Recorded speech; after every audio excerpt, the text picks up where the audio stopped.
ठीक है, अपराजिता सारंगी जी, अभी अभी रीना जी ने, जो आपकी प्रवक्ता है, उन्होंने कहा है हम तो चाहते हैं 18+ के लिए वैक्सीनेशन खोल दिया जाए, अभी देश को जरूरत है, फिर सरकार निर्यात क्यों कर रही है, यह सवाल उठाया उन्होंने।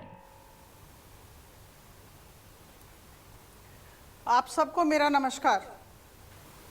जब कोरोना की पहली लहर हुई थी उस समय केंद्र सरकार आदरणीय प्रधानमंत्री जी के बलिष्ठ नेतृत्व में राज्य सरकारों के सहयोग से बहुत ही अच्छा प्रबंधन किया था, हम सबको ज्ञात है और हम सबको यह मानना पड़ेगा।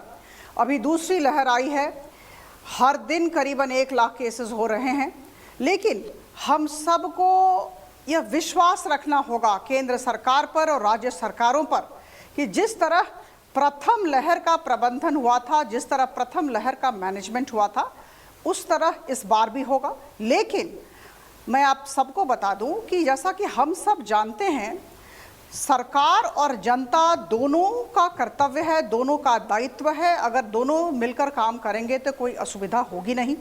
जहां तक रही वैक्सीन की बात, तो मैं आपको कह दूं कि अभी अभी हमने डॉक्टर हर्षवर्धन जी को सुना, हमने यूनियन हेल्थ सेक्रेटरी जी को सुना। यूनियन हेल्थ सेक्रेटरी का कहना है कि जुलाई तक लिमिटेड सप्लाई, सीमित सप्लाई रहेगी और विभिन्न कंपनियों को, जो हमारे डोमेस्टिक हैं, जो हमारे ऑफशोर कंपनीज हैं, उन सबको कहा गया है कि वैक्सीन मैन्युफैक्चर करें और हमारा स्टॉक बढ़े। इस दिशा में केंद्र सरकार कार्यरत है।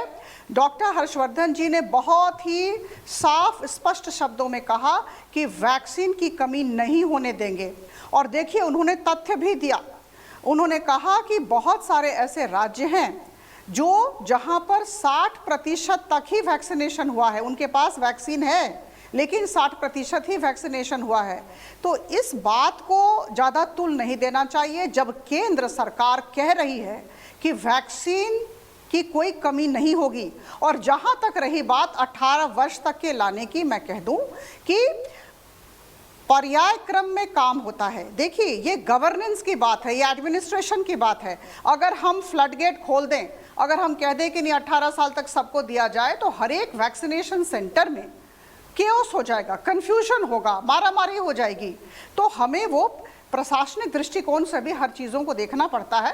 तो मुझे लगता है कि 45 साल तक अभी हो गया है और इसके बाद कंसल्टेशन ऑफ स्टेक होल्डर्स हमेशा होता रहा है। मुझे लगता है कि ये जो प्रबंधन हुआ प्रथम लहर का और दूसरे लहर का प्रबंधन होने जा रहा है आदरणीय प्रधानमंत्री जी के नेतृत्व में, ये कोऑपरेटिव फेडरलिज्म का बेहतरीन उदाहरण है।